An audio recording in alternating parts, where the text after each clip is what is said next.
I came to Notre Dame in 1986. Now, Women's Care Center was first started in South Bend, I think, in 1984. And when you see a young lady like Ann Minion, who dedicates her life to saving the lives of the unborn, is very impressive. And being part of Notre Dame, I got involved with this program. It amazes me how it has grown, from South Bend to Fort Wayne to Milwaukee, Wisconsin to Columbus, Ohio. I mean, all over. And they want to keep expanding for a good purpose. I just don't understand so many times why people make certain decisions they do, and that includes our government. I can go to jail if I destroy the egg of an eagle or an egg of a turtle. But you can destroy an embryo of a human being, and it just makes absolutely no sense. And I think all society can be evaluated by how they treat the young ones, and particularly the unborn. And I just think it's such a great cause, and they've had such marvelous results. Now, like anything else, if you don't have the money, you can't do the things that society actually needs. When you consider last year that they saved over 4,000 babies from abortion, I mean, that's a fantastic number. I remember in South Carolina, we had 9/11, and all football games were canceled. And we had the opportunity to play on Thursday night the following week. The first game it would be played of football after 9/11. We're playing Mississippi State. And we flew down to Mississippi State, and we always had a chaplain service the night before a game, which was attended by 100% of our athletes. I'll never forget, the chaplain got up and he said, last week in the burning buildings, people went in there, risked their lives, and saved thousands of lives of people, leading them to safety. He said, that's impressive. And I'll never forget, he looked at the team and he said, think how much more impressive it is to save somebody's soul, because you do that for eternity. And it just registered on me so vividly that we worry about life, etc., but it's about doing the right thing. And I am very, very pro Women's Care Center and all the great things that they have done. And you go look at the statistics. You look at the improvement. I mean, some places are up 40% as far as prenatal care and the crib service and everything else that they do. It's impressive. It's like anything else, though. You have to look and say, well, what do they do? And when you look at the figures, you look at the fact, and they go in, they put a women's care center right next to an abortion clinic. And it's unbelievable that miracles happen. As Bobby Williams, who's done such a tremendous job, wrote in one of the pamphlets, miracles still happen. And it's a miracle how the Women's Care Center's expanded. But, it's like coaching football. You have offense, defense, kicking game, and one thing you say to them, we need each other. We need offense, defense, kicking game. We can't win with just one phase of it. And we all have a role to play. Now, maybe your role is to cover kickoffs. Well, I don't want to cover kickoffs. I want to run the ball. I understand that, but that's not your role.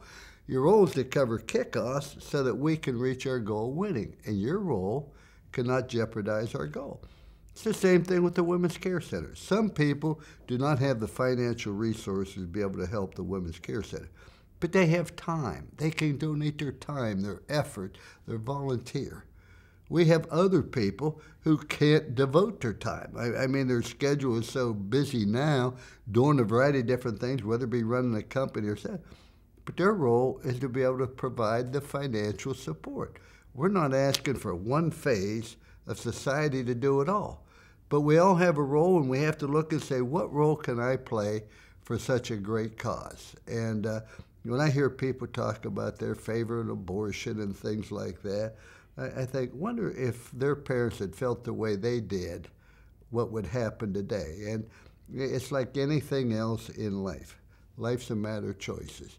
And the people, in doing studies and listening to people that have chosen abortion, end up having real serious problems later in life because of the guilt and the feelings. When you look at a baby on whatever is called mammogram, not a but when you look at a baby, and you realize after a month or 2 months that they're actually developing. And the people who have decided to have babies rather than abort them have never regretted it. And when you also look at this case, where we have people who want to have the child, but really don't know how to parent, need help, maybe have financial problems, need nurturing.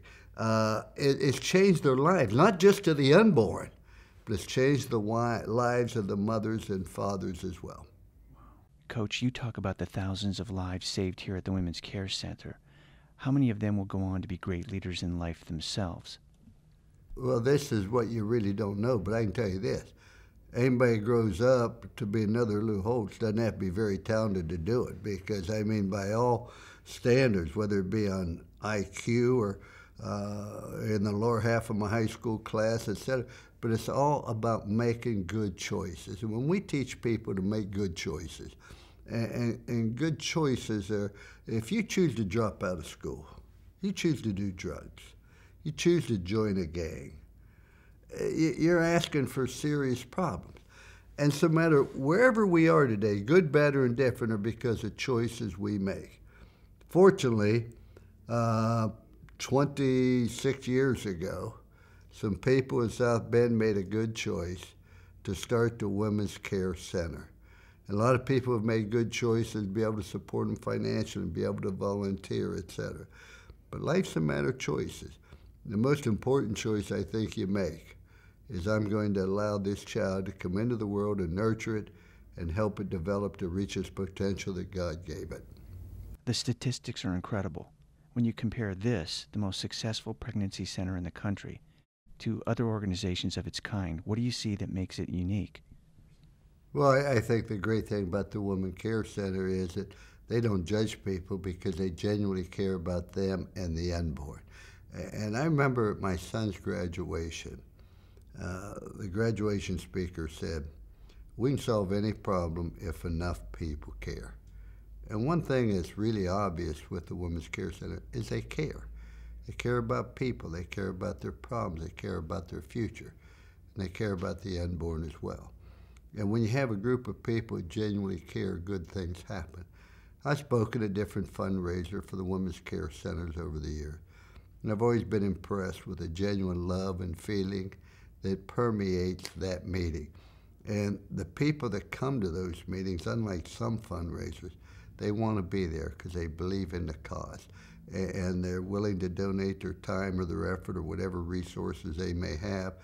And it's just very uplifting. You walk away from there and you say, boy, they are making a difference in people's lives. And I heard an individual once say to me, a friend of mine, Mitch Modell from New York, said, "If you didn't show up, who would have missed you and why?" And he went on to explain, if you didn't go home, if nobody missed you, you're in trouble. If you didn't go to work and the company didn't miss you not even being there, you're in trouble. Or if your company went out of business and your customers didn't miss you, that's because they could go somewhere else and they get the same exact treatment. The only time you're ever going to be missed is when you make a difference in people's lives. And every time I'm involved with the Women's Care Center, I always look and say, boy, if they hadn't showed up, a lot of people would have missed them. They really make a difference in people's lives in a positive manner. Coach, you like to talk about values and things like responsibility and promise. How do those things relate to what we're talking about here today? You know, as my wife said, you can't take your money to heaven, but I'll tell you what you can take with you to heaven are your children. And I never looked at it that way before. But it's like anything else. What are you going to put your values on and what's important? And I've always felt this about athletes I coached and children I raised, and we've been blessed in both areas. When people need love and understanding the most is usually when they deserve it the least. And we had a son who always felt it was easier to gain forgiveness than it was to gain permission, and they could be very trying. By the same token, when people need help the most is usually when we can afford to give the least. In these economic difficult times that we're all facing at the present time, there's no easy way to reach in your pocket and give. You just have to have a faith and a belief that you're making a difference in people's lives. And I think you have to put the value on what is important to you. But there's no doubt about it, the same people that you asked to help the Women's Care Center are the same people that everybody else calls on for every other good cause. But I can honestly tell you, making a difference in a person's life is a lot different than making a difference in a person's day. You talk about the difference between success and significance. How does that relate to a place like the Women's Care Center?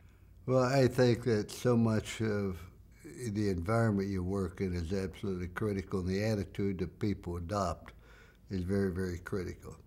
And sometimes if you work in law enforcement with police all the time, you deal with a certain element of society that creates a few problems, and it can cause your attitude towards life in general to become negative. On the other hand, if you're working in a society or in an environment where you're helping people, you always tend to see the positive in people. But I think the most important thing is the attitude, and understand that you are performing an incredibly important role in the lives of people and in the future. And we talk about being successful. You know, a lot of people can make money and be successful, but when that die, that ends. But being significant is more important, because when you're significant, when you help other people be successful. Now, I don't know of any other profession or occupation you could have where you're making a bigger difference in people's future lives than working with a Women's Care Center. How does money fit into the big picture in life? Well, here's the thing. I went to Notre Dame, had a policy the head coach couldn't make more than the president, and the president was a priest, took about poverty. I made $95,000. I paid them $75,000 because I had 3 children in school and free education didn't kick in for 5 years. And then I see where they give Charlie Weiss, $15 million, whatever else the case may be. But I think what is really important, I think the obligation the Women's Care Center has to people that donate money is to make sure it's used wisely and not abused. We pay a lot of money in taxes, and that's fine, that's our obligation. But when you see it abused and wasted and confiscated and fraud, you say that's nonsense.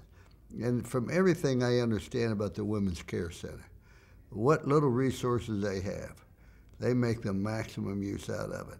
And I think that's all any individual who contributes to a cause can expect or ask for. What do you make of the fact that the Women's Care Center is supported solely by good people who believe in its mission? I think it's unbelievable that it is 100% funded by donations, and donations that are received without holding a gun to them. When you think about the abortion clinics and Planned Parenthood and receiving government money and government assistance, you say, wow, what in the world is going on with this country? But I tend to focus on the people that have helped the Women's Care Center expand and make a difference in people's lives. I think it's just great.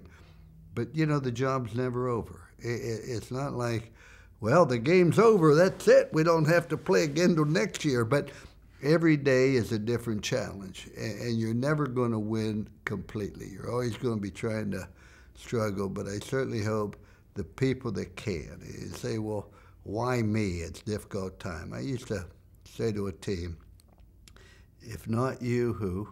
If not here, where? If not now, when?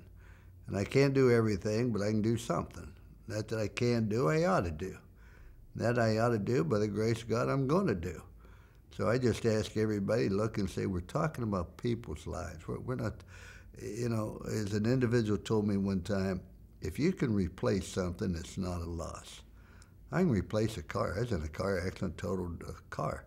Well, it could be replaced. That's not a loss. But if it can't be replaced, then that's a sincere loss. And the main thing that cannot be replaced is somebody's life. When you lose a loved one or You see what the Women's Care Center's doing? That's a loss if we don't step forward and help.